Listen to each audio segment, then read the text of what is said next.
I said, I'm in the wrong business. I should be the president. Shit, I'm in the wrong business. See, the only reason I don't want to be president is because I'm black. That would make it too hot for me. I mean, you know what I mean? I think it could be a black president one day, but you don't want to be the first one. I mean, second or third, that's fine, but that first nigga better watch out. I'm going to tell you that right now. It'd be too hot. I mean, I'd be the first black president. I don't think that nobody would really, really hurt me. I'm sure somebody would want to hurt me, but I don't think they'd touch me because my vice president will be Mexican for a little insurance. You know what I'm saying? I mean, you can shoot me if you want, but you're just going to open the border up, so you might as well leave me and Vice President Santiago to our own devices. Ain't that right, Santiago? See.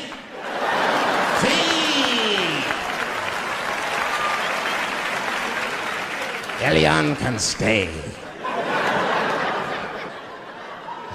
Don't worry, I don't got no Elian jokes. All I'll say about Elian is thank God he's Cuban. Because if he was Haitian, you'd have never heard about his ass.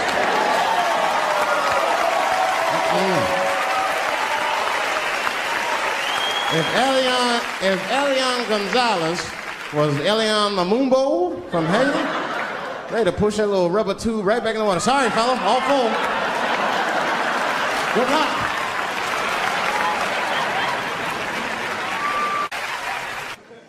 Scared to death of these police.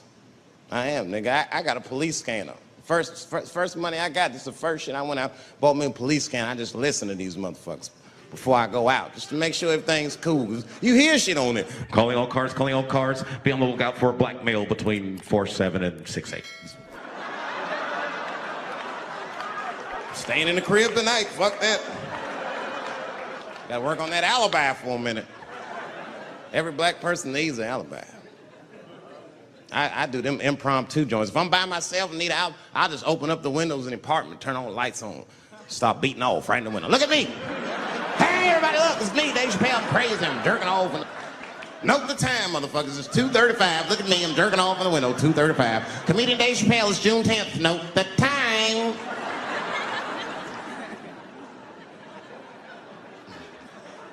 That shit could save my life. Officer David Chappelle couldn't have done that. I saw him in his window masturbating from 2:35 to 2:37. I'm certain of it. He was standing on a clock and holding a calendar and today's paper. Fuck, I need an alibi. I can't be no celebrity. This shit is just the worst.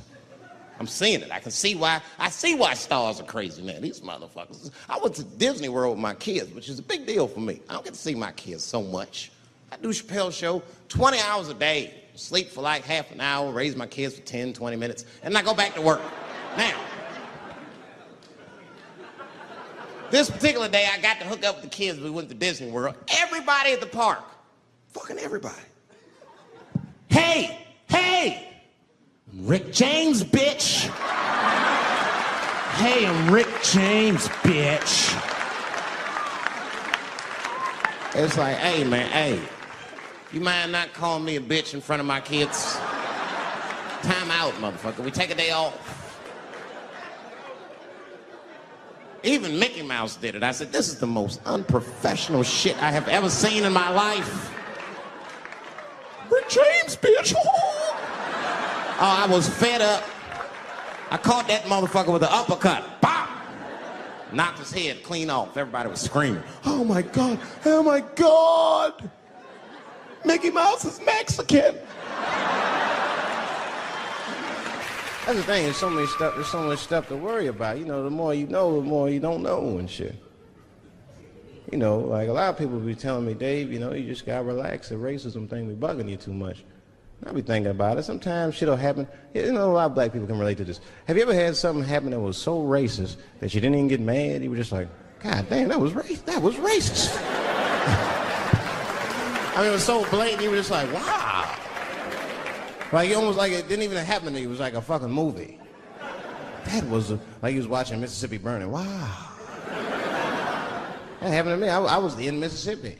I was in Mississippi doing a show, and I go to the restaurant to order some food, and I say to the guy, I say, I would like to have And before I even finish my sentence, he says, "The chicken." I said, what the fuck? I could not believe it. Could not believe that shit. This man was absolutely right. I said, how did he know that I was going to get some chicken? I asked him, I said, how you know that? How did you know I was going to get some chicken? He looked at me like I was crazy. Come on, buddy. Come on, buddy. Now, everybody knew as soon as you walked through the goddamn door, you're going to get some chicken. There's no secret down here that blacks and chickens are quite fond of one another. Then I finally understood what he was saying, and I got upset. I wasn't even mad. I was just upset. I wasn't ready to hear that shit. All these years, I thought I liked chicken because it was delicious. Turns out I'm genetically predisposed to liking chicken. So it's whack. I got no say in the matter. That guy ruined chicken for me. I'm scared to eat it in public. I want somebody to see me and say something. You know what I mean? Like, you be eating some chicken?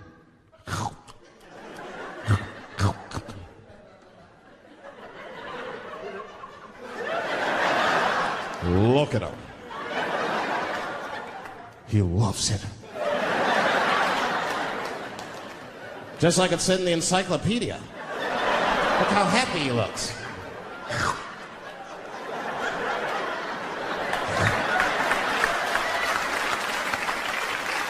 Sometimes the world be too much to deal with. That show business be crazy. That's where the cultures really collide. Show business bring a lot of races together. Sometimes it works, sometimes it don't. This is one thing that happens that's funny. You know, sometimes I'll be on a business call, right? You know, like with a lawyer or something. You know, my lawyers be white. And like, we'll be on a call, right? And they'll be like, oh, okay, Dave, we're gonna close the deal. Is that fine with you? I'll be like, yeah, that's good for me. Great. You have a good weekend, Dave. I'll be like, all right, you too, man. Peace. Oh, all right, bye-bye.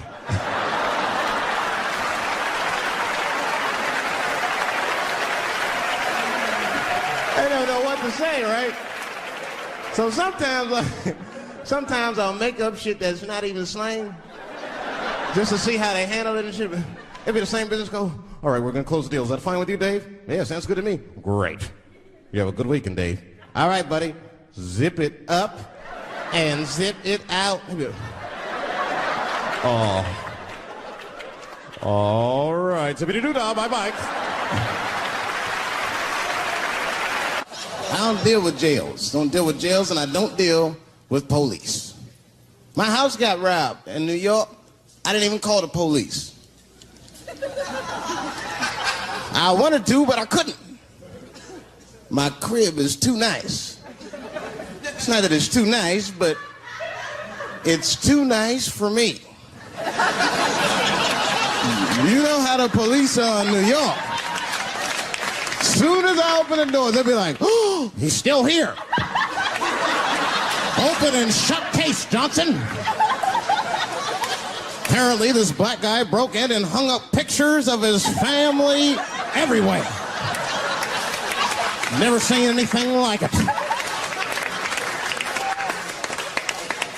Don't deal with them, man. I had to bail a friend of mine out of jail one time. You know, that was horrible.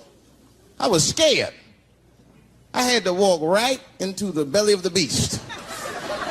I tried to look as non-threatening as possible. Hi. I'm here to bail out my buddy. Oh, okay. Well, while you're here, you do fit a description. If you'll walk this way, we can process you. I'd always get us. It's fitting those damn descriptions. Now, I could be bitter and blame all the police, but no. I'll tell you who I blame. It's those sketch artists. They keep drawing the same brother over and over again. Who is this generic man we all look like? I want to know what they say when it's us. You know, immediately be in that room like, did you get a look? Did you see the guy that tried to rob you? Yes. Yes, I did. He's about 6 feet tall, I'd say. 6 feet tall? Yes. He had his hat on backwards, too. Good. That's good stuff. Hat was on backwards. Yes. He was black? Okay, big lips, big nose, hanging out. Say no more, sir. I'll draw him from memory. You know, let me get my stencil. I think we can trace this guy and save some time. I'm having an artistic dilemma. I have 2 poems. One poem is older, and one poem I just wrote backstage. Which one would you like to hear? Wait! How many for the old one? How many for the new one?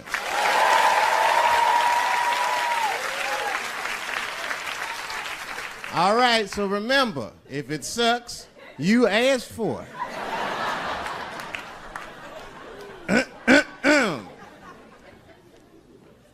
One night at 3 a.m., I went to the corner store. I forgot why. Oh, that's right, I wanted a bite. I had the munchies because I was high. The store is owned by Mr. Fong, and every day he sees me, he does me wrong. He's Korean. Now, I'd never say I hate all Korean people. I haven't met all Korean people. That hate talks for savages. But even though I don't generalize, I do percentages and averages. So far, I hate 1 out of 5 Korean people I've met so far. So I come in the store. Hello, Mr. Fong, I say, and he just scowls at me and growls at me. Buy something. Hurry up. Now look, I'm not stealing in the least, but if you're shopping and you know someone's watching you shop, that shit'll make you look like a thief.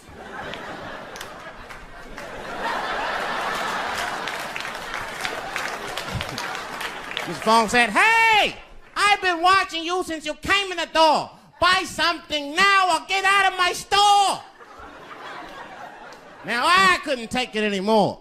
Hey, I said, raising my hand, get your fingers out of my face, Chinaman. Mr. Fong said, hey, what make you think I'm Chinese? You must not know what you're saying. You made a mistake, black man. Mr. Fong is Korean. Now, I was wrong. I said, Mr. Fong, I'm sorry to offend by mistaking your race. But you gotta admit, if it was a Chinese look-alike contest, your ass would place. You're a dead ringer for a Chinese. But don't be mad at me. I didn't mean to offend you in the least. You know, some people say all black people look alike. We call those people police. Thank you. Just one time racism saved my life, man. I was on a plane. I was coming from overseas, and I don't know how this guy got a machine gun on the plane, but he stood up, man. He said, everybody, get on the fucking ground. Nobody look at my face. I started freaking out. Because he was Chinese, I was like, why is he talking like that?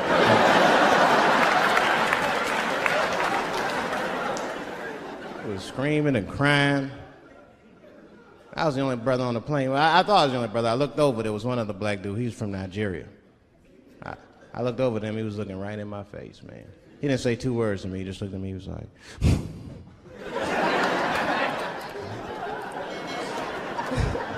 He didn't need to talk, I knew just what he was talking about. I looked right back at him, I was like...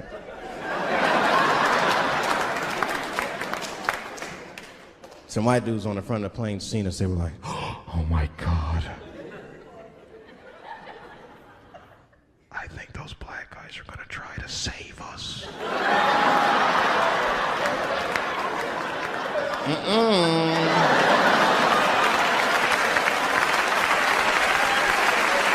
We were just communicating that we understood the situation. We were both seeing the same thing. What we understood was simple. Terrorists don't take black hostages. That's the truth. I have yet to see one of us on the news reading a hostage letter and shit. They is treating us good. We all chilling and shit. I'd like to give a shout out to Ray Ray and Big Steve and Cecil Newport.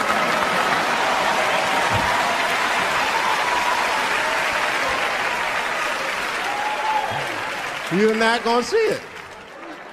Terrorists are smart. They know what they're doing there, you know. They terrorists. They know it. Black people's bad bargaining chips.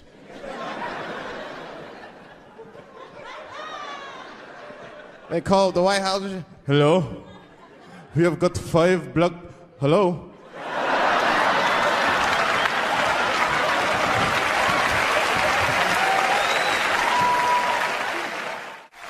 There's too much shit out there to stress you out. This whole world is just drug-infested. Hate-infested, drug-infested world. Hate drugs. I heard the worst drug story. You know what my friend told me? You know what he's dealing with? His landlord is hooked on crack. That's terrible. That's pressure. Your landlord's hooked on crack, that means you've got to have the rent. He come around all the time. I got the rent. It's not even due yet, it's the 10th. Come on, I need it! Let me just get $20 of it now and then just give me the rest of the other month. Every couple hours, hey look, I'm gonna need some more of the rent. This building's falling apart, things came up. Comes home early from a party. Landlord's in the crib going through his shit. What are you doing in my house? Ah! Where's the sink? I came to fix it. It's in the kitchen. I thought it was in the drawer. I'll fix it tomorrow when I come for the rent.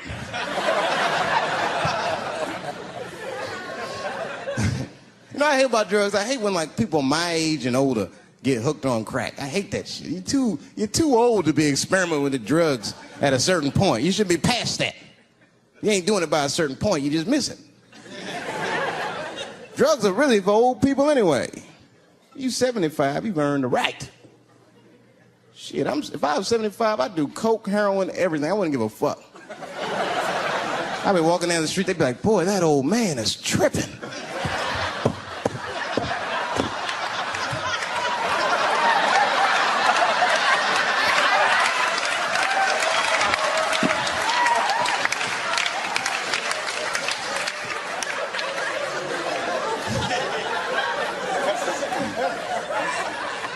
Can't do everything. Maybe weed. If you're gonna do something, do a little weed. Smoke weed. Weed's not as bad as everything else. Weed is a background substance. You know what I mean? You can smoke some herb and still function. And you ain't crisp, but you'll function. Nothing higher than weed, though. I made that mistake one time. I was at a party, some guy gave me some shit. He's like, here, man, take this. It's fucking mushrooms. I took it, I forgot all about it, you know. Then a couple days later, I found that shit in my pocket. I'm thinking, why not? Because I'm thinking it's like weed, some background shit. I planned my whole day out like it was weed. I'll chew this shit up, then I'll go to the barber shop, get my hair cut, and then I'll see a movie.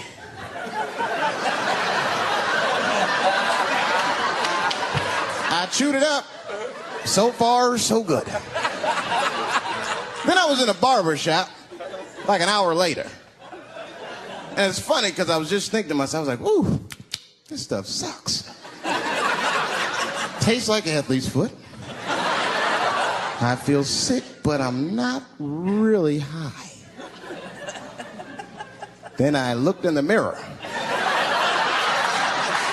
I saw the barber's reflection, man. It looked like It looked like a big penis was cutting my hair. I freaked out. I started talking to myself, Dave, calm down. You're on drugs. This is what drugs do. Okay, you know that there is no way that a penis can cut hair. But I started freaking out, man. I just couldn't take it anymore. I jumped out the chair, half my hair was cut, I didn't care. I didn't, I just gave a barber a handful of money. It was weird, the balls opened up. Anyway, I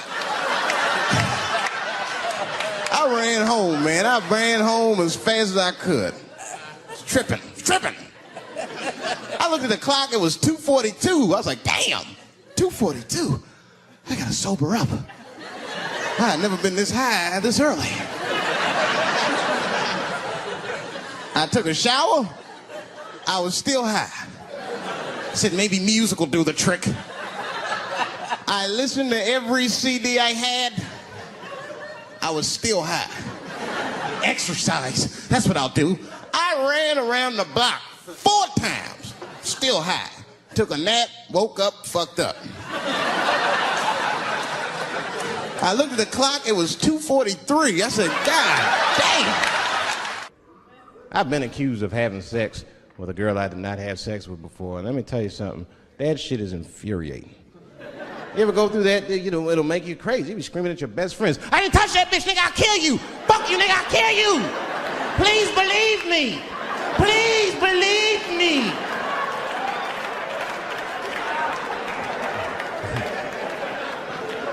And Clinton didn't do it like that, did it? And Clinton came out of the press conference all relaxed, his shoulders all relaxed and all this trouble. It looked like he just got done fucking or something. Listen, let me tell you something, America. I don't think you heard me the first time. I did not have sexual relations with that woman, Miss Lewinsky.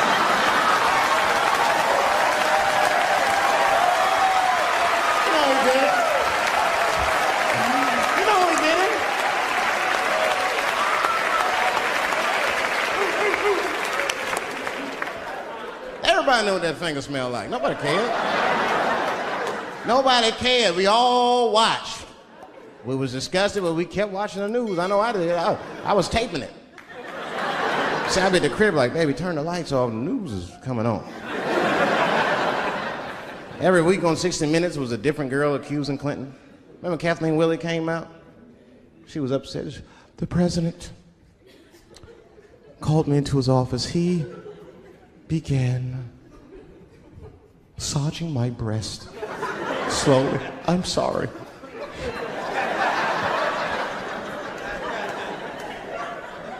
And then he placed my hand on his genitals. Ed Bradley was shocked. Was he aroused? I was at home like, yeah, was he aroused?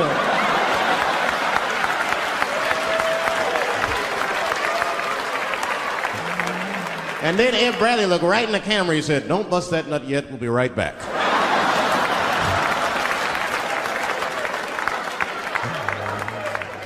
Oh, man, the news had never been so good. But there were no victims. There were no victims. Only one I feel sorry for is that Lewinsky. I feel a little sorry for her. Don't y'all feel a little sorry for her at all? God damn, y'all, come on, man. Have a heart. That's a hard thing to be famous for, man. I mean, nobody want to be the most famous cocksucker of all times and shit. I feel bad for her. Not even the women feel sorry for her a little bit, ladies? Now that's jealousy. That's what that is. I mean, come on, y'all. That's one dick that girl sucked. It's gonna haunt her for the rest of her life. Long after she spent that money up, that's still gonna haunt her. And I know there's a lot of women in here with at least one dick they regret. And I bet you it wasn't a president's dick. I bet she worked at Kenny Shoes or Safeway or some shit like that. Don't go judging her. Don't go judging her. See, we gotta stop judging people. That girl was young, and she made a mistake that young girls make. She wanted to fuck a powerful man, period. That's as far as she thought it through. She wasn't thinking about how powerful the president was. She didn't have no wisdom. An older woman would have helped everybody. An older woman would have been in there, you know, you should lower taxes. You know what I'm saying? Do this song. You know, this is our grandmother used to sing that when she cleaning up. That's a Negro spiritual. Black work song. Not everybody know about that. I know. See, white people, you guys might whistle when you work. You dig? But that's how you can tell what kind of work we're actually doing.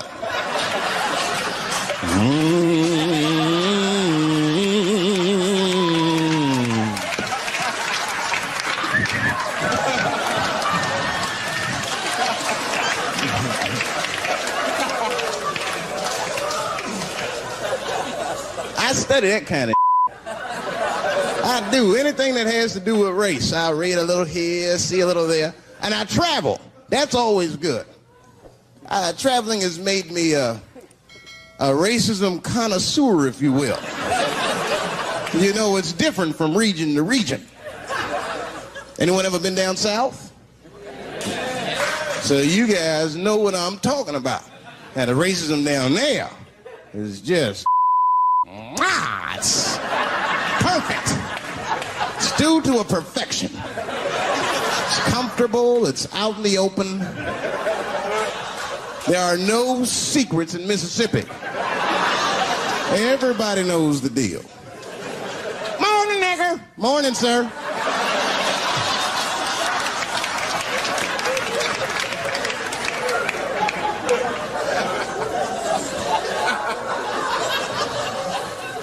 Not up here. You hit the big cities, man, it's different. It's always a secret. And we should do like them. We should keep our shit out in the open, then a little. I mean, with limits. You don't want to say whatever comes to your mind. That might be a little much. White dude be walking down the street minding his business. And the brother walk up to him. Hello. You white oppressor, you slave master rapist of Africa. Why, hello, my big lip spear chucking friend. Touche, hunky. So, Whitey, what did you do today, huh? Oppress a new land and make the people there Christians against their will?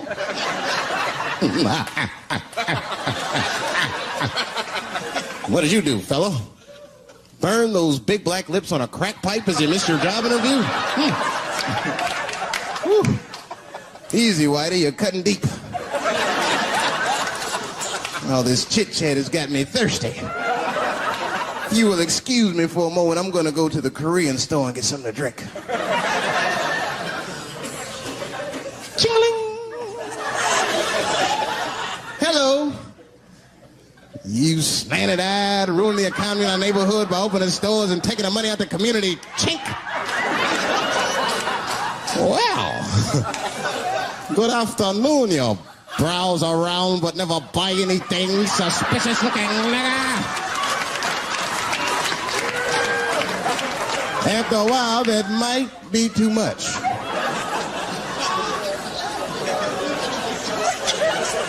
But you can't help it. If you're an American, you're a racist.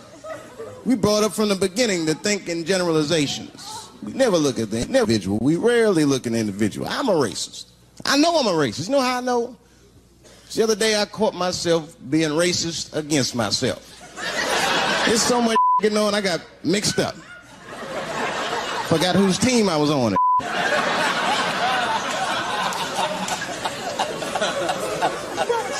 One time I was reading the paper, man, this story came on about this guy was suing a department store because they wouldn't let him play Santa Claus, you know, because he's black. And I was actually like relieved when the department store beat him. That's bad. But I wasn't ready for that. I wasn't ready for the idea of a black Santa Claus, man. That would suck. So we wouldn't get our presents till the 28th, 29th. Sorry, I'm late, kids. Santa got caught up with some in Vegas. I had to sell some toys to get back. Shit. Where them cookies at? I can't remember a time when I wasn't. You know, when I was growing up, I was probably about 8 years old, and at the time, we were living in Silver Spring. Yeah. Yes. Common misconception about me in D.C. A lot of people think I'm from the hood. That's not true. But I never bothered to correct anybody because I wanted the streets to embrace me. As a matter of fact, I kept it up as a ruse. Like sometimes I'll hang out with rappers like Nas and them, and these motherfuckers will start talking about the projects. Yo, it was wild in the PJs, yo. And I'll be like, word, nigga, word. But I don't know. I have no idea. My parents did just well enough so that I could grow up poor around white people.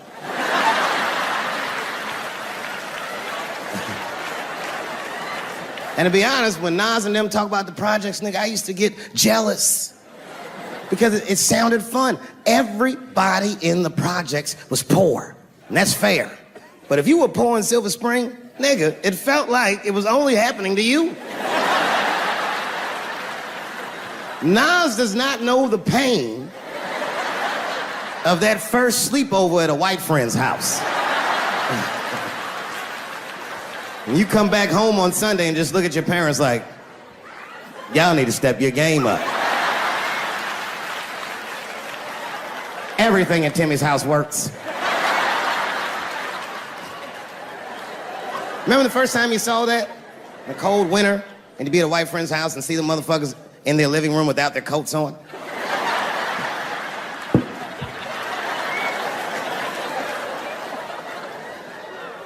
Timmy was one of my first white friends, like, in my life, man. He's a good dude, too. He moved to Silver Spring from Utah, of all places. I guess his family was affiliated with that Mormon church they got down there. And me and him used to hang out. And one day I was at his house, we were just hanging out, and Timmy says, Dave, why don't you stay for dinner tonight? I said, oh, man, I'd love to, but I can't. If I'm not home before dark, my mother will kill me. That was a lie. My mother had several jobs. I hadn't seen her in like 3 or 4 days. And the only reason I lied to Timmy was because at that point in my life, it was my experience that white dinner wasn't delicious. I'd rather go home and fry some bologna or some shit like that.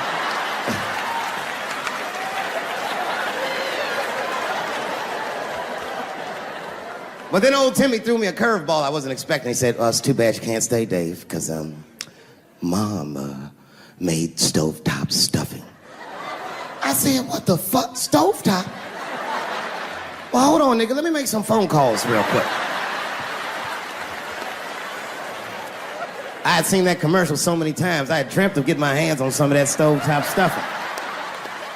And finally, I met a motherfucker that actually had a box of stovetop in the house. I couldn't miss this opportunity, so I pretended to call my mother. And then I came back and I said, Timmy, you're not gonna believe this great news. Mom said I can stay. And he said, fantastic. He said, why don't you come with me and we'll help set the table and then we can say the blessing. I had no interest in setting this motherfucker's table or saying these crazy ass Mormon prayers. I just wanted that goddamn stuffing. So I told Timmy, I said, you know what? I'd love to help, but let me go wash my hands first. My plan was simple. Wash my hands slowly, and by the time I'm done, the table will be set, the blessing will be said, and all that there will be left to do is eat. Went to the bathroom. I washed my hands very slowly. I must have been in there for about 10 minutes. And suddenly, one of his mothers came to the door.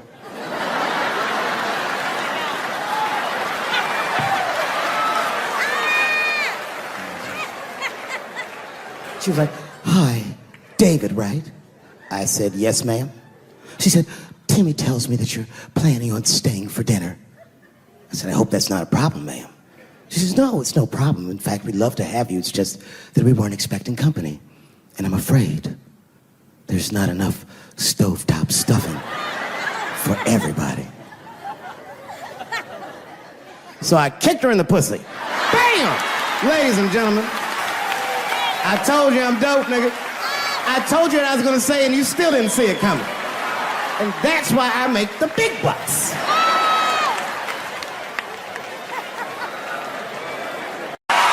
Oh.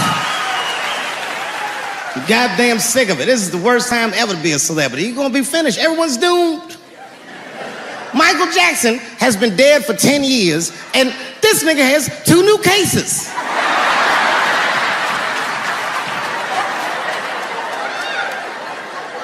And if you haven't watched that documentary, then I'm begging you, don't watch it.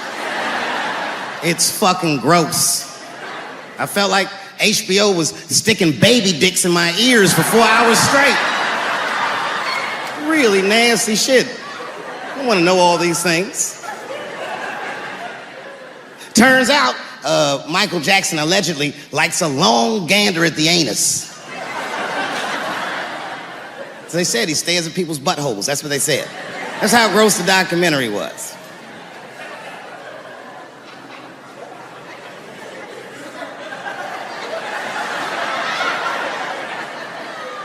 I'm gonna say something that I'm not allowed to say. But I gotta be real. I don't believe these motherfuckers. I do not believe it. But let me qualify the statement. I am what's known on the streets as a victim blamer. You know what I mean? Somebody come up to me like, Dave, Chris Brown just beat up Rihanna. I'll be like, well, what did she do?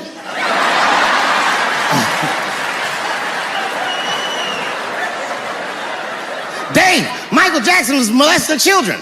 Well, what were those kids wearing at the time?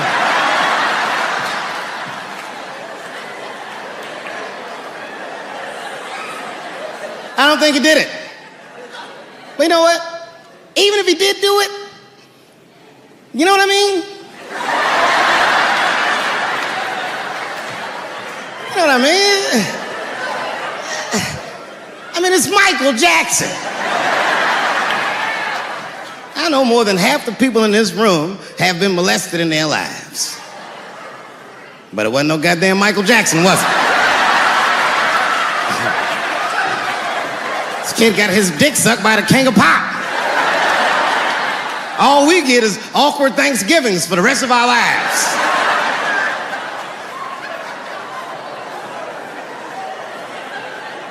You know how good it must have felt to go to school the next day after that shit? Hey, Billy, how was the weekend? How was my weekend? Michael Jackson sucked my dick. And that was my first sexual experience. If I'm starting here, then sky's the limit.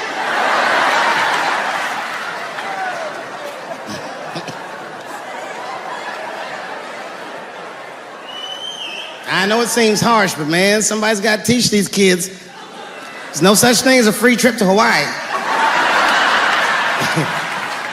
Yeah, he's gonna want to look at your butthole or something.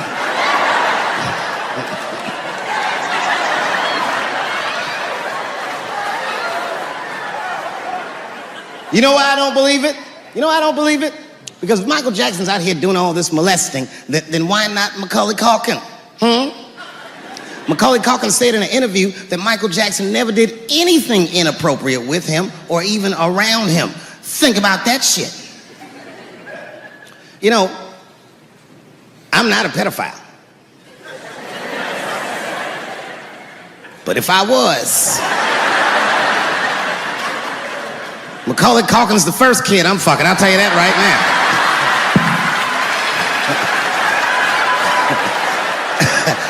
I'd be a goddamn hero. Hey, that guy over there fucked the kid from Home Alone. And you know how hard he is to catch.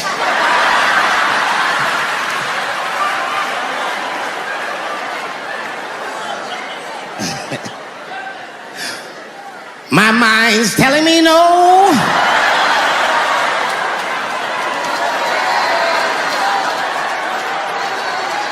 Okay, R. Kelly is different. mean, you know, if I'm a betting man, I'm gonna put my money on he probably did that shit. I'm pretty sure he did that shit. You know, it was bad, okay? So a couple years ago, I was doing a show in Detroit, and I'm sitting backstage in my dressing room. A friend of mine comes by, this chick, Dream Hampton. Dream tells me, right before I'm going on stage, she goes, Dave, I'm working on a documentary about R. Kelly. Would you like to be in it? And I was like, nah, bitch, I'm cool.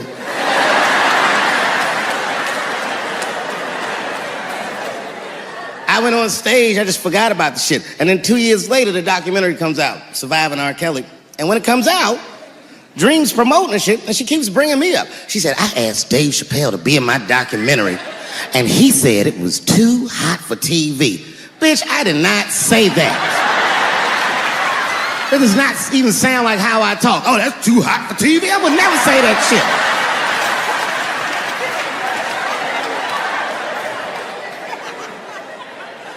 But I'm gonna tell you guys why I wasn't in the documentary. There's a very simple reason, and I cannot stress this point enough. The only reason that I didn't do it was because, and it's very important, I don't know this nigga at all.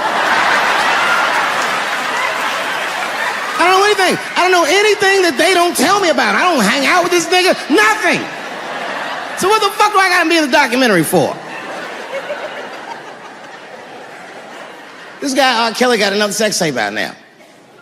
Can you believe that shit? This guy makes more sex tapes than he does music. He's like the DJ Khaled of sex tapes. Another one. Like, damn,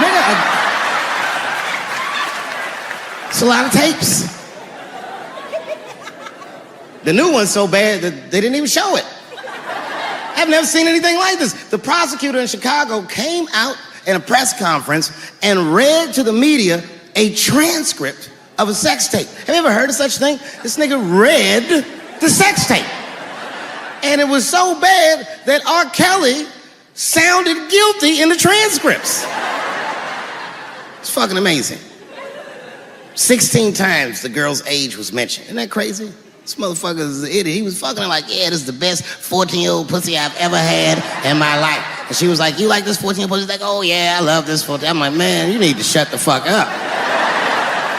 You gotta give your lawyer something to work with. You're supposed to be on the tape like, this is the best 36-year-old pussy I've ever had in my life. And then your lawyer gonna be like, Your Honor, clearly my client thought that this woman was 36, as he mentioned some 16 times in the tape. They gonna know you lying though, you know what I mean? Everybody knows no such thing as good 36-year-old pussy.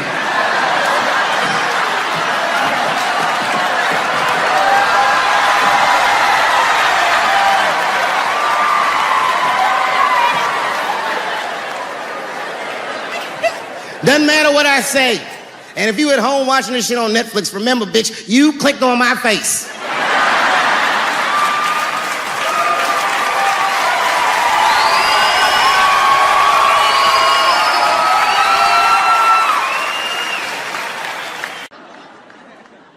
You know who I feel real bad for is Indians. Everybody feels bad for Indians. They get dogged openly because everybody thinks they're dead. These motherfuckers are not all dead, all right? I've seen, with my own eyes, I've seen a gathering of 1,500 Native Americans. They were all gathered in one place. The place is called Walmart in New Mexico. There's Indians everywhere. I'd never seen Indians before. I wasn't even sure if they were Indians. It's fucked up, but I asked one of them. It's not nice, but I seen them in the sports section looking at bows and arrows. I had to say something. Excuse me. I don't mean to be rude. Are you an Indian? And he was cool. Yes. Yes, I'm Indian. Still didn't believe him. I had to test him to be sure. This is fucked up. But I had a gum wrapper in my pocket, so I balled that shit up and I threw it on the floor. And a single tear came out his eye. I said, oh shit. I had so many questions. What tribe are you from? I am a Navajo. I said, word. I studied you in social studies. You're a hunter-gatherer, correct? He said, I guess so. That's what you wish to call it. I said, why? What do you call it? He said, I am an alcoholic.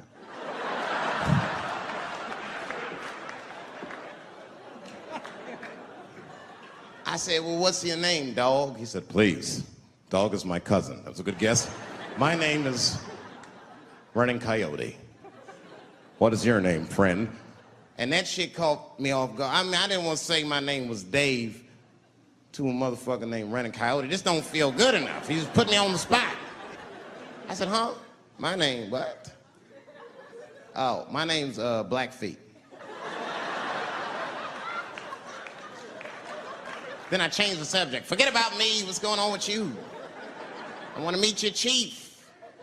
Why don't me, you, and your chief and your friends get together tonight? We could have a real live peace pipe smoking ritual. We need to celebrate, nigga. I thought you were dead. And he set it up. It was beautiful. It was just like I dreamed. We was all sitting around. Them Indians was beating the drum. Some other Indians came out the back with a long blanket that was folded in half and put in front of us. Open that shit up, and on the blanket was a long wooden pipe with feathers. And bags of weed were all over the blanket. Chief walked over.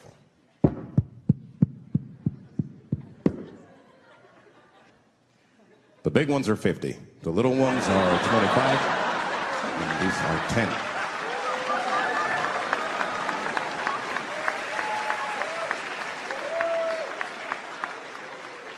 Me and those Indians got high as shit. I was baked. I told the chief, we was talking, I cut him off. Time out, chief. Sorry to interrupt. Fucking smashed, man. The weed's too strong. I'm itching. This is PCP. The spirits have got me. Chief, the spirits have got me. And the chief threw some water in my face. Calm down, blackface. Splash. I said, hey, it's Blackfeet, motherfucker. Take it easy.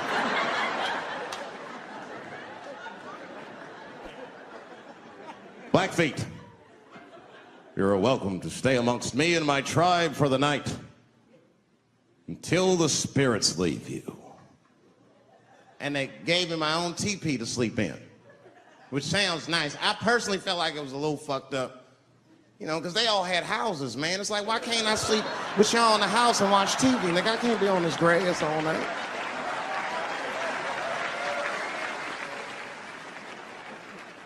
Yeah, Indians is rude, man. Everybody's rude. Indians, they eat nasty food. All they ate was corn and shit. Doritos, I think they call it. That's right. People only see the surface. They see the division in our foods. Just because I eat chicken and watermelon. They think that that's something wrong with me. Let me tell you something. If you don't like chicken or watermelon, something is wrong with you, motherfucker. There's something wrong with you.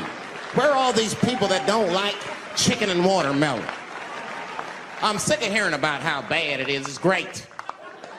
I'm waiting for chicken to approach me to do a commercial, nigga. I'll do it for free, chicken. It's the least I can do.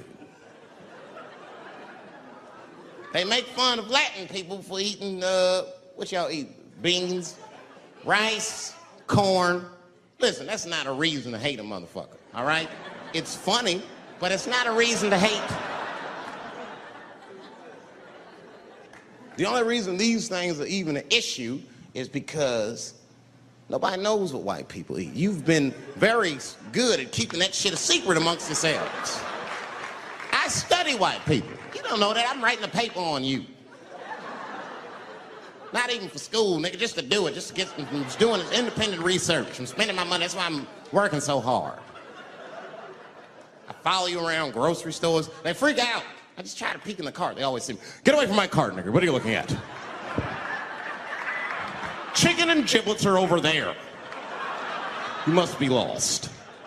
These are vegetables.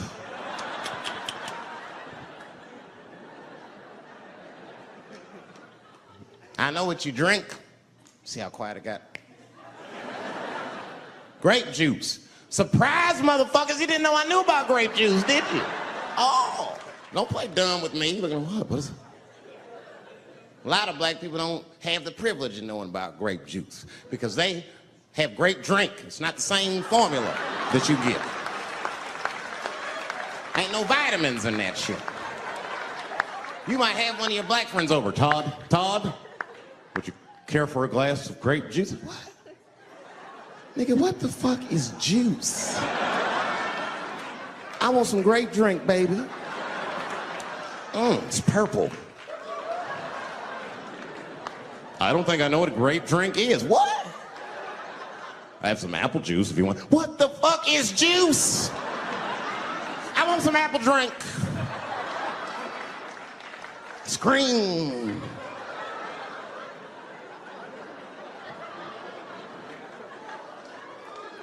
Remember that commercial for Sunny Delight when all the kids run in from outside playing and they all run to the fridge? All right, I got some purple stuff, some Sunny D. As soon as you say Sunny D, all the kids go, yeah!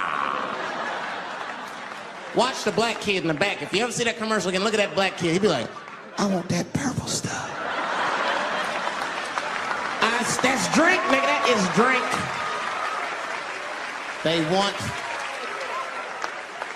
drink. I want all them vitamins, nigga, I want drink. Sugar, water, purple. That's the ingredient, sugar, water, and of course, purple. It's too fucking much. I got a lot of things to talk about tonight. First of all, I've stopped smoking weed. With black people, you didn't let me finish, motherfuckers. God damn. I'm sorry, black people, to break the news so publicly, but I can't smoke with you anymore. Every time I smoke weed with my black friends, all you talk about is your trials and tribulations. I'm sick of that shit. I got my own problems. Nigga, that's a waste of weed. I'm smoking weed to run away from my problems, not take on yours. From now on, I smoke weed exclusively with white people. Calm down, motherfuckers. You win by default. You got good weed conversation. All white people talk about when they get high is other times that they got high. I can listen to that shit all night. Dude, remember at Frank's last week? It's fucking smashed, man. And catalogs everything they drink. 2 shots of Jaeger, tequila, 4 bong hits, man, beer, cheeseburger. That shit is great. Only bad part is you cannot pass out around white people. Every time white dudes pass out around each other, they always do some borderline gay shit when the guy's asleep. Frank fell asleep, so he like stuck a carrot in his ass and put shaving cream on his balls. Like, why, motherfucker? Why would you do that to a friend of yours? He trusted you enough to sleep around you. You gonna put a carrot in his ass? Is that nice? I tell you right now, if I put a carrot in a black dude's ass, a nigga will kill you when he wakes up for some shit like that. That is an automatic death sentence on the street. It's a rap for you. I'm gonna kill that motherfucker. I thought y'all was friends, baby. What happened? I fell asleep at his house, right? We was drinking, and I fell asleep at his house, and while I was sleeping, right? I'm just gonna kill that motherfucker, all right? That's all you need to know. And fuck carrots.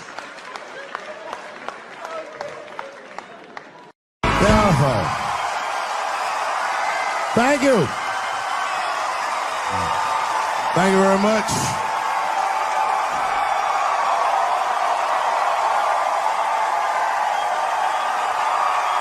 Thank you. What's going on? Good to see everybody out here tonight.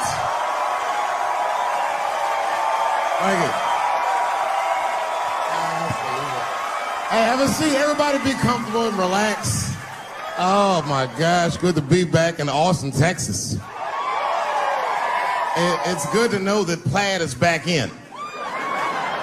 Most of the dudes I meet around these parts are dressed like a dyke in New York, so I'm glad to see that.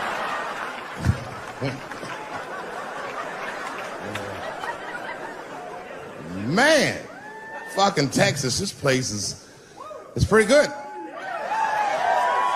Pretty damn good. You know, I was in Santa Fe the other night and a motherfucker threw a banana peel at me. Yeah, that didn't feel so good. Of course, it was a white person. Not to indict the whites, I'm just saying.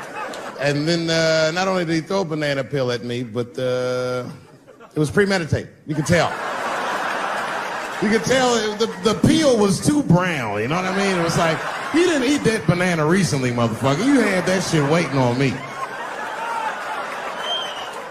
And the whole crowd was white, so it just got instantly creepy, and everyone looked like they were looking at 12 Years a Slave or something. They were all just like...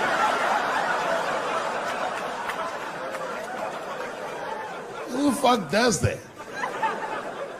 And then they arrested the guy, which was... I said, someone's gonna fuck you in the butt in the holding cell. You know that, right? Can't just be throwing banana peels at Dave Chappelle. They're not gonna let you get away with this.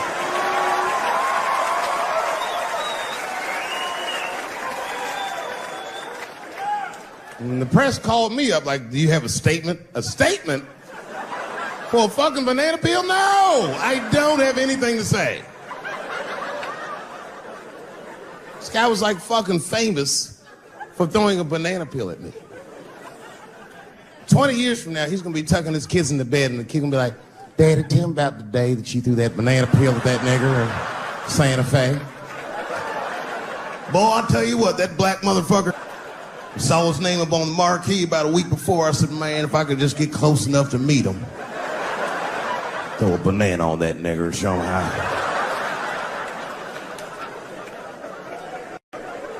Fucking banana gate. I didn't even want to press charges. You know, this has happened to me before. No, seriously, not a banana. I live in Ohio, right? So this is like a few winters ago. Oh, I didn't know you would ever clap for that. Well, all right. That's the first time that shit's ever happened. Ohio! Anyway, I live amongst the whites. Small town in Ohio. And it was wintertime, and it had snowed recently, so there were huge snowdrifts on the street. I was walking with my sister. Now, my sister was dressed in all Muslim garb, as were her children. And I was dressed as Dave Chappelle. And we were walking and just talking about something, and a car sped around the corner, and the window came down, and somebody threw a snowball and hit me right in my shoulder. I didn't know what was going on. Why was this happening? Because I'm black, because she's Muslim, because I'm Dave Chappelle. I couldn't tell. But again, I knew it was premeditated. Because who the fuck has a snowball in a warm car? Way through, lady, because he went around the corner and got stopped at the red light. He was caught in the traffic. So then I ran out into the street and I just tapped on his window. Hey, my man, can I just talk to you guys for a second? Come on out for a second. I just want to talk to you. There's 4 young white dudes in the car. They were like, just chill, bro. I said, relax. I just want to talk. Now, this is an old black trick. Really, I didn't want to talk. I was going to fuck them up. So, if you're ever caught in traffic and a black guy starts saying he just want to talk to you, don't open the door, nigga. And even if he's me, smiling at you. And they were like, chill, bro, just chill. And then the one guy in the back seat, I don't know what, he was just cockier than his friends. He was like, fuck it, man. I'll get out the car. And I started yanking on his door. Let me help you, motherfucker. Let me just help you out. And I didn't notice his window was down. And he threw a snowball and shit hit me right in my chest. Pow. He said, fuck you, you fucking nigger. And then the light turned green and they sped off. And I smiled from ear to ear. I looked at my sister and she said, I got the plates. And I was happy as shit because throwing a snowball at a motherfucker is a misdemeanor assault. But if you call him a nigga, and me and my sister start dancing, we gonna send this motherfucker to jail. Now I didn't notice it, But while I was yelling at him, a crowd of all white people had formed because it was an all-white town. And I was like, uh-oh, I thought I was going to get jumped. And one of them white guys stepped down and was like, I didn't like that at all. This is not what this town represents. I don't want this goddamn stuff in my vicinity. And another white guy was like, yeah, I didn't like it either. And then an old white guy stepped out of the crowd and said, young man, if you're going to fill out a police report, I would like to come with you and do the same. I said, you guys would do that for me? And the whole crowd said, hooray! I said, come on, y'all. I look like Malcolm X going to see Brother Johnson with a trail of white people.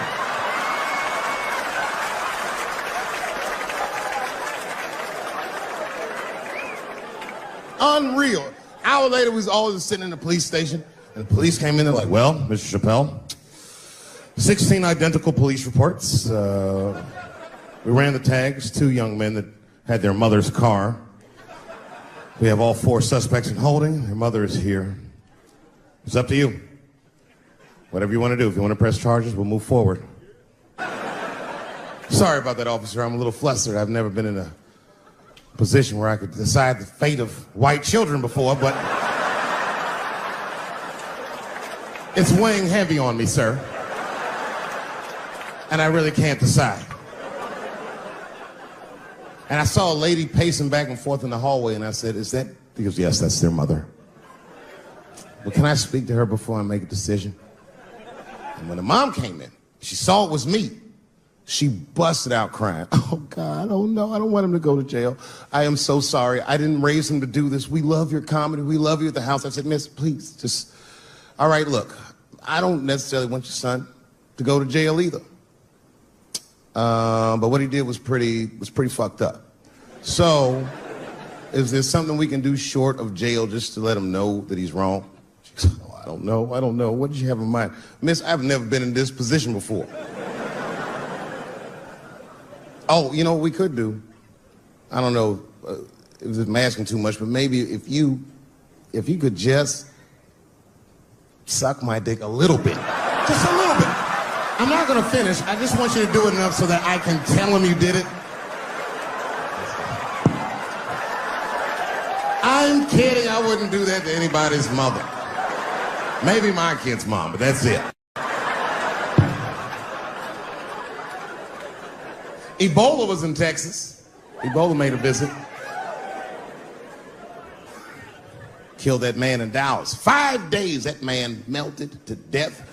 What happened to the brother in Dallas? Where was the secret serum is what we all said. I remember in the beginning of Ebola, there were 2 American doctors that got sick in Africa. They flew them in a private jet straight to Atlanta to the CDC. I didn't even know CDC saw patients. There it was said they administered what the New York Times called a secret serum. I don't know what's in it. It's just like Colonel Sanders' recipe. But both of these motherfuckers survived. These doctors, thank God, are healthy. They are out there somewhere tonight at Whole Foods, touching vegetables, walking around. Everything's okay. Hey, Frank, how are you? Oh, you didn't hear? I had Ebola last week, but I'm doing all right now. I was bleeding out of my eyes and anus, so I got concerned, but I'm okay. What happened to the brother in Dallas? They just rubbed some Vicks on that nigga.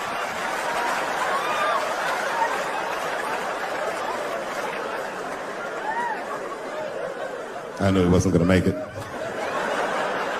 I already knew. Sad. I saw in the New York Times, they said Ebola is the new AIDS. Whew. Isn't that something? Here I am thinking that old AIDS was working just fine. And they already have a new AIDS out. Isn't that amazing how they do that? Isn't it weird how there's a disease that just starts in 1980 and it doesn't kill anybody but niggas, fags, and junkies? Isn't that a fucking amazing coincidence that this disease hates everybody that old white people hate?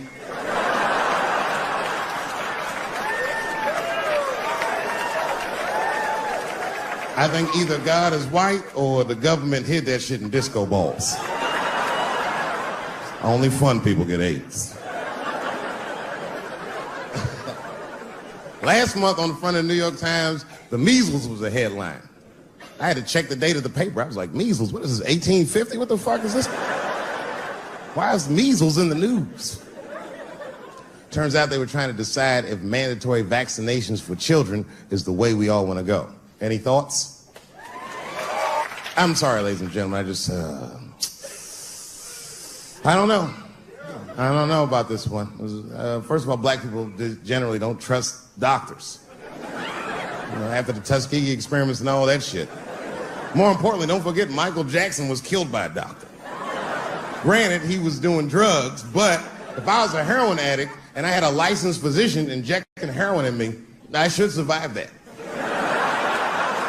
I'd just be looking like, oh, I'm good, right? I'm good? It's not too much, is it? Dr. Butterfingers killed Michael Jackson. After that, I was like, fuck going to the doctor. The fuck am I getting my kids vaccinated for an old-ass disease like measles? This is ridiculous. You might as well give them a diarrhea shot if you're so worried. Diarrhea has a bigger body count than the measles do. Diarrhea is funny today, but 100 years ago, if your ass had diarrhea, you were a goner. There was like a 0 chance of survival. You get that first squirt, uh-oh. Better start getting my affairs in order. But I don't have much time. It's diarrhea. It's very serious. You just watch your buddy slowly die in a pool of his own shit. I give up diarrhea. Nowadays, your buddy just be like, oh, well, you got diarrhea? Just eat a banana, nigga, drink some water. Let's get to the club. Still make last call. Tough time for the blacks.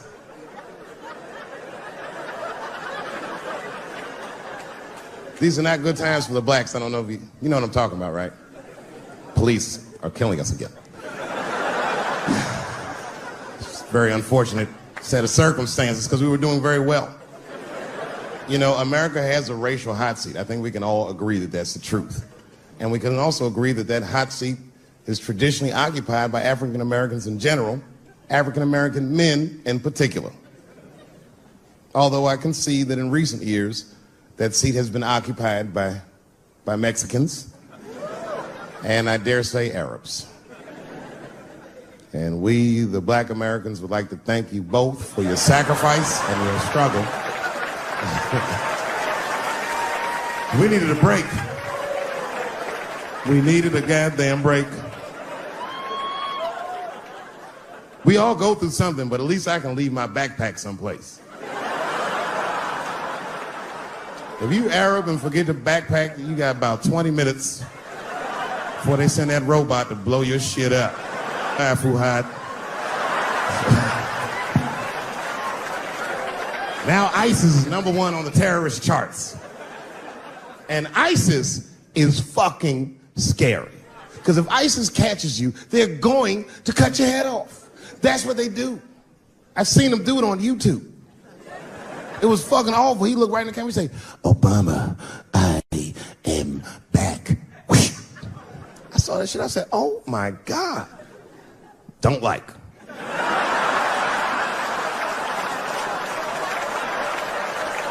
How's this guy cutting people's heads off on YouTube? I can't even post a dick pic, and this motherfucker is decapitating people. I'm gonna have to change my settings. Everyone has it hard, but I think harder than black people and harder than Arabs and harder than Mexicans, you know who has it the worst? Fat black people.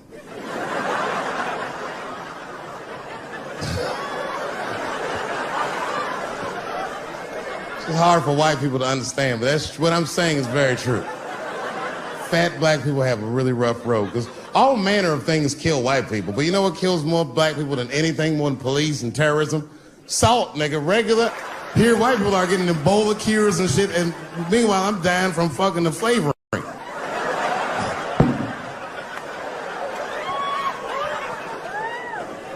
Look, honestly, I'll stop talking about it. Let me say this, though. Let me just say this. Can we all just say that we've seen it coming? Were you surprised? It's like when that guy threw that banana at me. Do you think I was surprised? Hell no. I've been in show business 30 years. I was expecting this banana. I knew one of these nights, it's like somebody gonna throw a banana at me one of these nights, niggas. Because that's how it starts, with the name calling. Like that Paula Deen. Remember Paula Deen got fired from the Food Network? If you know anything about show business, it is really hard to get fired from the fucking Food Network. And they dropped that bitch like a hot potato. All because she called somebody an N-word 30 years before she had a show. I don't know who she said it to, but whoever it was just looking at her like, I'm gonna get you for this bitch. That shit came back 30 years later like a Bill Cosby rape and sunk a battleship.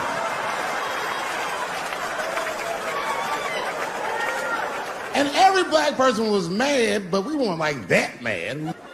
I was just like, well, how's this bitch gonna call me a nigga when she taught me how to fry chicken? That's not fair.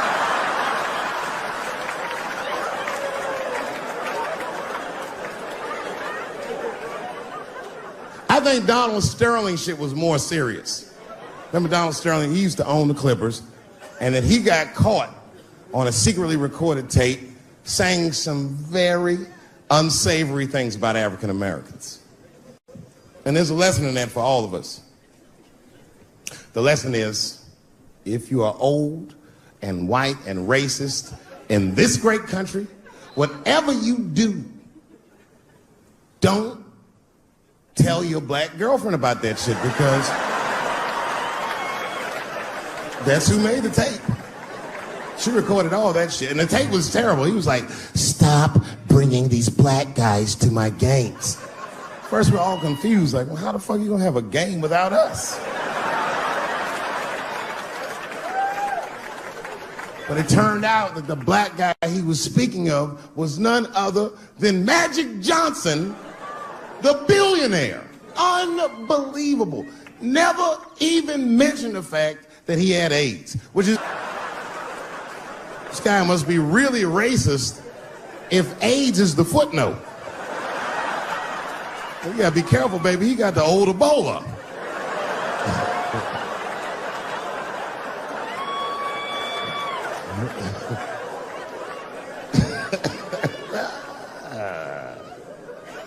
You can say what you want about that girl, but I'm gonna tell you right now, she is a goddamned hero. Because you might have thought these things were happening before, but now you can see it all in front of you without a shadow of a doubt. That shit actually went down. She sucked that old guy's dick. She really took one for the team on that one. It's really gross. This dick is like 80 years old. It's like tasting history. Like 5 wars on it, civil rights movement, Great Depression. This guy's been fucking from 40 years before Bill Cosby's first rape. This is a very old man. It's a very old penis. But all that shit is still, it's just name calling. Like, name calling does not break the modern black man. That's not gonna do the trick. I don't give a fuck about that. Like, if I went to Kentucky Fried Chicken, Ku Klux Klan, hood on top of their head, what do you think I'm gonna do in this day and age? Run out of Kentucky Fried Chicken? Not if I'm hungry. I'll go straight to the front. Hey man, let me get a 2-piece. I don't give a fuck what he says. You want a biscuit with that, nigger? I thought it came with a biscuit. What's all this attitude? I want a 2-piece. Chop, chop. You know what it is. But I'm not going to be mad. Why would I be mad? He's the one that's got to work at Kentucky Fried Chicken, not me.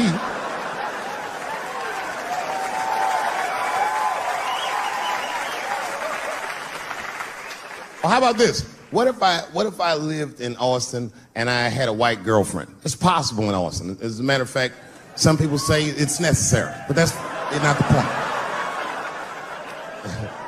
And me and my white girlfriend at home one night, and we're just doing what lovers do. Maybe she's butt naked and she's down on one knee, giving me a hand job. I love a good hand job. And she's really jerking me off. You know, getting her obliques nice and tight. I got a huge dick, so she's like, And I'm like, wow, this really feels wonderful. I think I'm gonna come. Nigger. I know, that's a tough one. Well, what do you think I'm gonna do? Hey!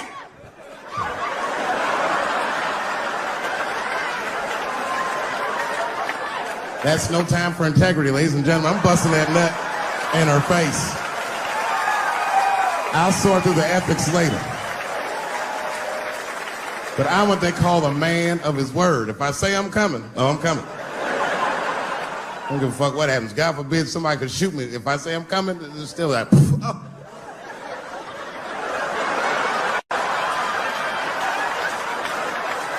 Doesn't mean I like getting shot.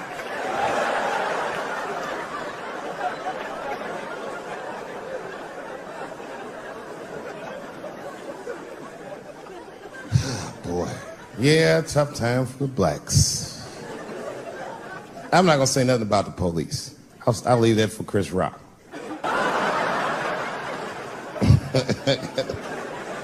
The other big sports story was fucking Ray Rice's tape. Anyone see that Ray Rice tape? I can't stop watching it. It's fucking awful. It's the most violent thing I've seen happen to a woman that was shot in color.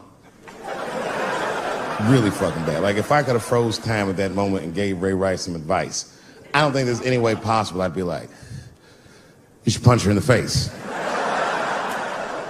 It's a fucking terrible idea. At the same time, I also believe she shouldn't have rushed him. What the fuck was he like? Yo, you can't beat him, miss. Don't rush a motherfucker that's trained to stiff arm people in the clutch. He's gonna get the upper hand.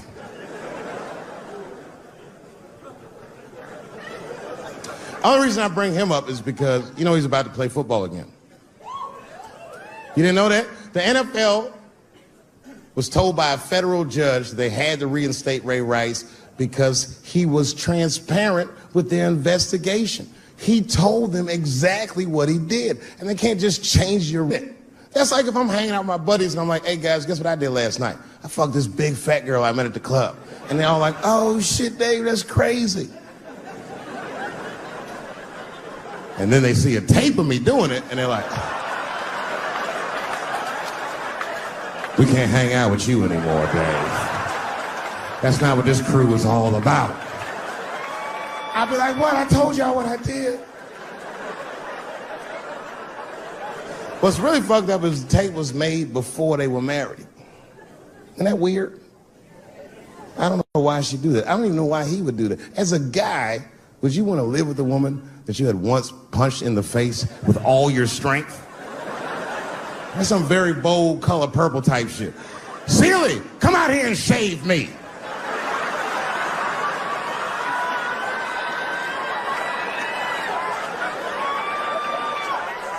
You out of your fucking mind?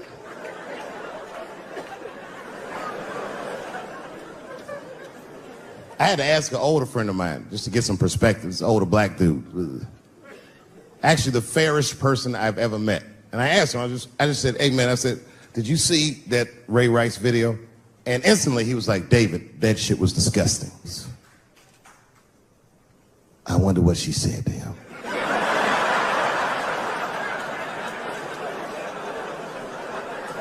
I don't think that matters. I think the idea is you're not supposed to punch her in the face. My wife says terrible shit to me. My wife once called me a pussy in front of dinner guests. I know, I started to get mad, but then I was like, fuck it, she's probably right. I am a pussy, I admit it. I'm soft and warm and persuasive like a real pussy. Right. And then I told her, I said, and if you don't take care of me properly, I might stink like your pussy. Oh, we fight dirty at the Chappelle household. It's not a big deal. No. If you want to get to the bottom of a matter of the heart, what you're supposed to do is ask a woman. Now, actually, there's two women that I know. They're both college professors in this little area I live in. And I meet them twice a week at Starbucks for coffee. Talk about important shit. And I asked the girls, who's Ray Rice? After he punched her in the face with all his strength. And one of my girlfriends said, David, you need to wake the fuck up. She's staying for the money. Well, now, wait a minute, because my other girlfriend was like, I disagree. I think that she actually loves him. And I said, wait a minute, ladies, you know what? I think that you're both right. And what I was doing when I said that was preserving the possibility of a threesome with these bitches. I've been chipping away at this pussy 1 cup of coffee at a time for like 4 years. I was gonna throw all that hard work away with some Ray Rice shit. I don't care that much.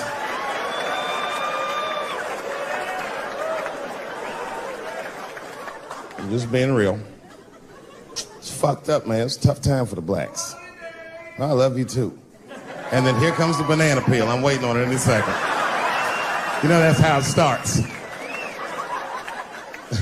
I saw in the paper today that the guy that threw the banana at me got arrested again because he threw a banana at another motherfucker in a bar in Santa Fe. Look it up online after the show. He actually did that. And that guy was black too. You know what a guy said he did it at night? He said, I did it because Dave Chappelle is racist. So, nigga, that's not the best way to handle that if I am racist. What if Martin Luther King just went around throwing tuna casserole on white people? Would that work? Huh? I seen your girl bubbling. She's drunk as hell, buddy. Listen, sir, I don't know what she's saying, but just take my advice. Get some water in her, or you're gonna have some dry pussy when you get home.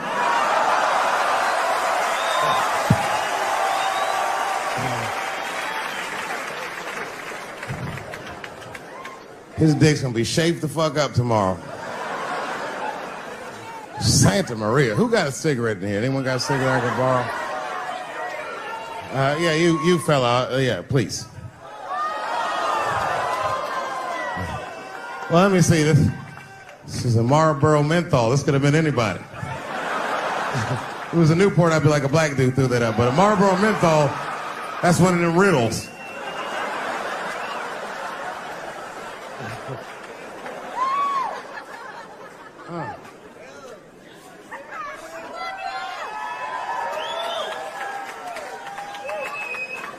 Is the word pussy offensive? All right, just checking. I asked that crowd when we was in Denver, I said, is the word people? One was a woman in the front. She's older than me, maybe around my age. Definitely a feminist. You know what I mean? Short haircut, plaid shirt, you know what I'm saying? And she didn't say it offended her. What she said is she said, I'm uncomfortable with that word. And I was like, really? You? And then before I could ask her why, there was one other guy. He was in the balcony. Now, I don't think he was saying this to me, but he said this. Everybody heard him say it. He goes, it's delicious.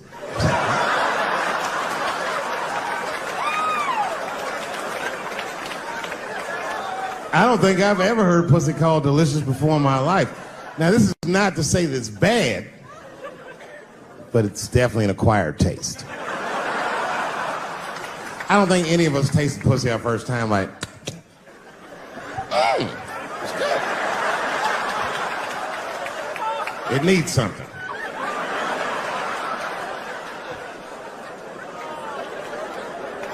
You know, it's illegal for a gynecologist to say the word pussy. They can only say vagina, or they can name individual parts medically, but they can never say shorthand, even if the gynecologist is a woman. I feel like if it was a woman...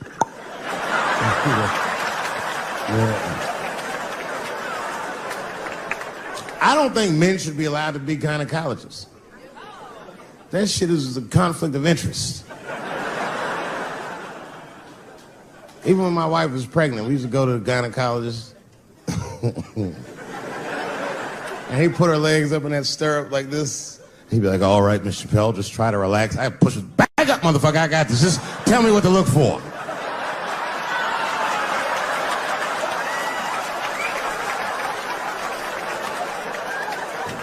One of those home-style checkups. There's too many ethical questions when men do that. Like, can a gynecologist lose their license for smelling their fingers during an exam? Is that illegal? How could they not? These are men.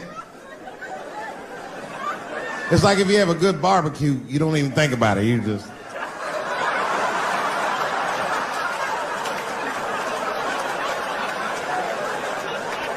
The word pussy is only offensive if you're older. People my age and younger, I don't think we dance to that shit. That song come on the radio, say, I beat the pussy up. That's not a song. It's like nothing like a love song. There's no tracks, there's tears, no midnight trains to Georgia. This man simply beats the pussy up.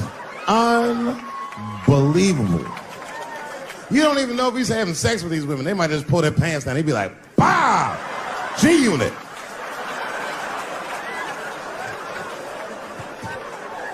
Like you'll be watching HBO. Hi, I'm Larry Merchant, standing here ringside with the pussy after a devastating bout with 50 Cent.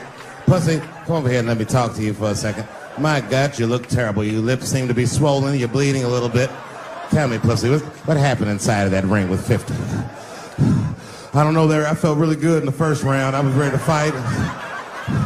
It's warm and moist, and I don't know. It just hit me from angles I wasn't expecting. Front, left. The backside surprised me the most. Well, pussy, let's take a look at round 4. This is where it all went wrong for you. Here you come out of your corner, pussy. You're fighting really good. It looks like you got 50 with a right and a left, but then 50 slips your jab, and there, right there, you see that? He punches you right on that little bean thing you have on the top of your head. I don't know what that is. But there's 50 just pounding away at that bean over and over, and that pussy gets rattled around like that. I don't think I was thinking anything, Larry. You know, I'm a real good defensive fighter. It's real hard to get to me. I've never been punched directly on my bean before. As a matter of fact, most fighters don't even know that bean exists. I guess he just hit me there and I lost control of my legs. I don't know what else to tell you.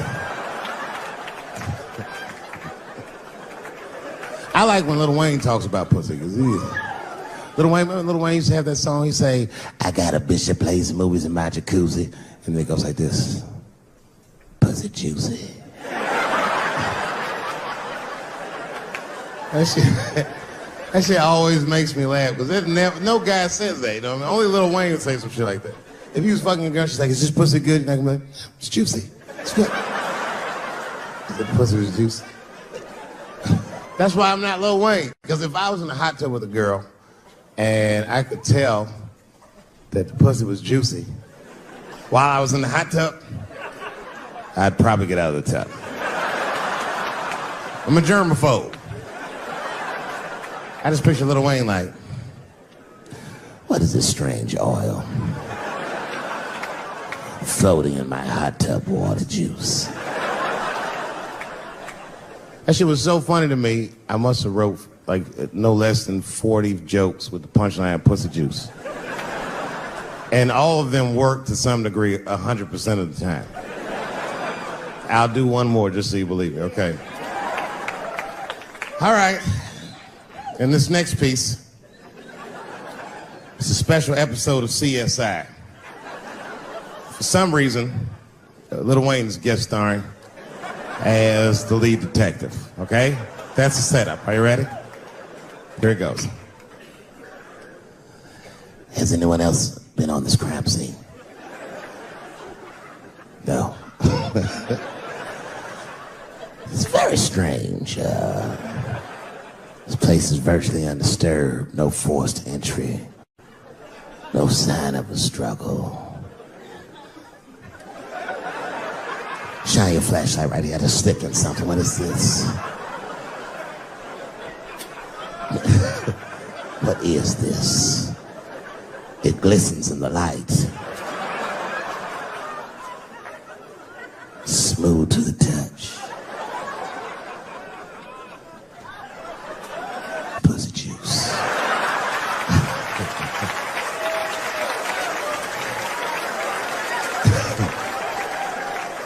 She must have been sitting Indian style. 39 more where that came from.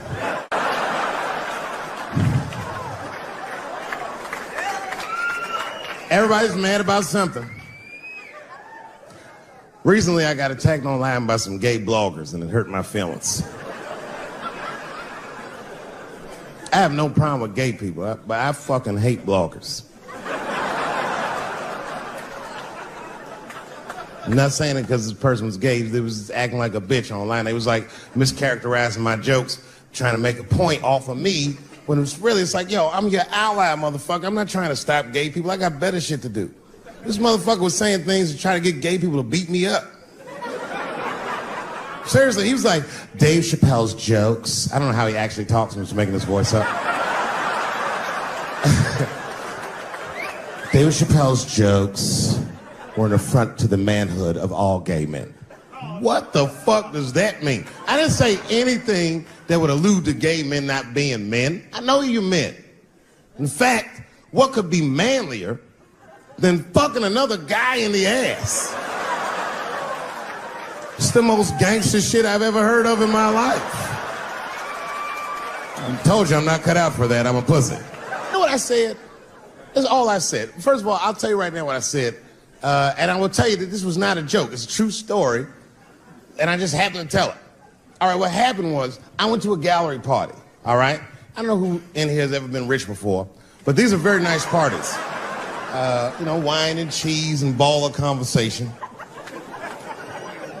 And there was a few eccentric types, one of which was a very wealthy man that happened to be wearing a dress. I don't know what you call him, man. This is a tranny or a drag queen, perhaps. Whatever it was, this is definitely a man. And this man was definitely on drugs. I don't know what kind of drugs he's on, but I knew he had too much. He didn't look good. It's like this, he's like, he looked sick. And all his friends were standing around him, concerned, trying to revive him. I don't know whether it looked like some kind of gay CPR. There was fanning and shit.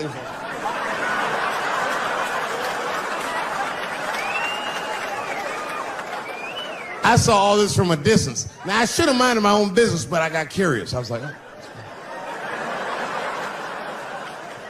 And I went over there. All I said, excuse me, gentlemen, is he okay? And then they looked at me like I was evil. She is fine. I'm sorry, I didn't know this is what we were doing. Here's my thing. I would support anybody's right to be whoever they feel like they are inside. I'm your ally in that. However, my question is, to what degree do I have to participate in your self-image? Is it fair that I have to change my whole pronoun game up for this motherfucker? That doesn't make sense. Seriously. If I put on an Argyle sweater and I'm like, hey everybody, I feel like a white guy in this sweater and I want some goddamn respect and a bank loan. That's not gonna work. Give a fuck how I feel. Why should I give a fuck how you feel? Nigger is a pronoun. But there was no time for philosophical debate. This was an emergency situation. I said, fine. Sorry, guys. I was just worried because she looks terrible. And she just fell off the bench. Appears that her dick is popping out of her dress. You mind if I call an ambulance, champ? I'd rather not be at a party where a tranny ODs. There's too many questions to answer.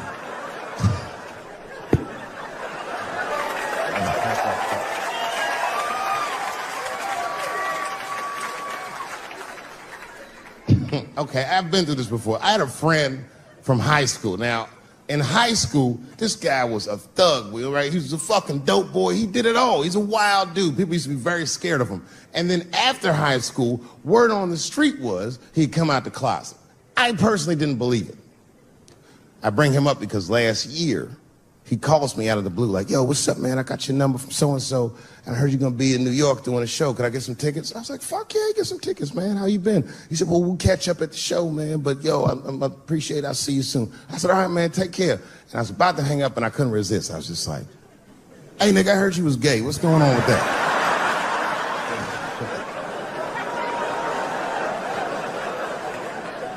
And I wish I didn't ask, because he sounded like he was dying to talk about that shit.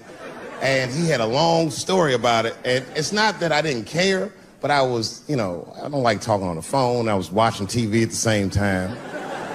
So I just wasn't really paying attention like I should. But I was trying to sound supportive, but I didn't really know what to say. So I was just like mumbling shit throughout this conversation, I just be like, well, you know, nigga, you gay, man. You just gay. Like, this went on for a while, and then finally I had to say something like definitive to get him off the phone. And I was like, hey, man, you know what? Don't let people get you down, all right? And the next time someone tries to make you feel bad about yourself, just remember, everybody fucks funny to somebody.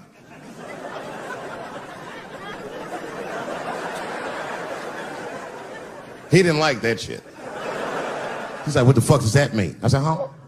He said, you saying I fuck funny, motherfucker? I said, no, that's not what I'm saying. I'm saying everybody's different. He said, you ain't say different, nigga. You said funny. What's so fucking funny about the way I fuck? And I said, hey, man, I fuck feet. He said, what? Oh, this is not a joke, ladies and gentlemen. I get women to squeeze their feet together like this, and I fuck them right in that little space in their feet. But you can't build a community behind that shit. There's no flag for us. That shit made him laugh. And the next day, after the show, I saw him backstage. He was like, yo, what's up, man? I'm like, oh, shit, what's going on? And he had his buddy with him. He goes, Dave, I want you to meet Manuel. Manuel's my fiance. We're in New York getting married because it's legal here. I said, well, gracias. And he went to go get some drinks. And then my buddy looked at me. He was like, so, Dave, what do you think? And I started mumbling again. Oh, you gay, nigga. You know, you just gay. He said, yeah, I'm a little nervous about getting married, man. It's a big step. I said, yeah, it is. It's a big step.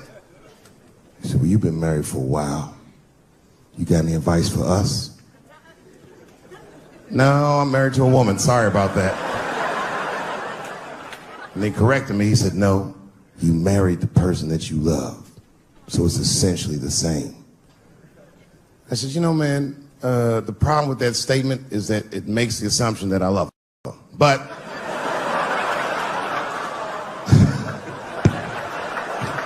you guys lighten the fuck up. Of course I love my wife. She laughs at this shit. As a matter of fact, she eats and spends this shit. You know what I told him? I told him, I said, you know what you should do, man? First of all, you shouldn't do it. I'm talking about being legally married. It's not that you're gay as much as just legal marriage is a fucking diabolical leverage game in the United States. I'm just being honest. Devoid of religious significance or the idea of love, marriage is nothing but an awful contract that you shouldn't sign. I'm just being real. Because you start out loving each other, and then like 2 years later, you're just building a case against one another for a hypothetical court date that may or may not ever happen. You throw being gay on top of that, that shit is explosive. Like I said, Ray Rice shit. Okay, right after Ray Rice went through all that shit, I was at a party and I met this kid, Michael Sams. You know Michael Sams? Very nice guy. He's the first openly gay NFL player. And Michael's a very nice guy, very brave guy. But when I met him, I couldn't help but thinking, his wife up in the elevator. Is that domestic violence or is that just two niggas working shit out in the elevator? You know what I mean?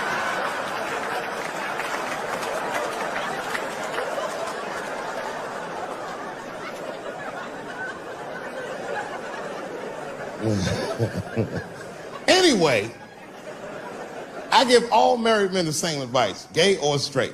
Get a dog. This dog will love you all the time, but she's not going to. It's real talk. I didn't even know about dogs, and my kids got the dog. They brought him home from the shelter, and I didn't even want him. They were like, can we keep him? I said, nope. I said, where did you even get this dog? They're like, we got him from the shelter. I was like, ugh. Probably something wrong with him. Can't keep him. And then my kids started crying and screaming like the dog had gambling debts. Please, Dad, if you don't let us keep him, they're gonna kill him. I was like, oh. All right, you can keep him. And this dog was a menace. I hated his guts. Then one night I smoked a bunch of weed and I was eating a sandwich. And Baba came over. Baba's the dog. He came over and was staring at me.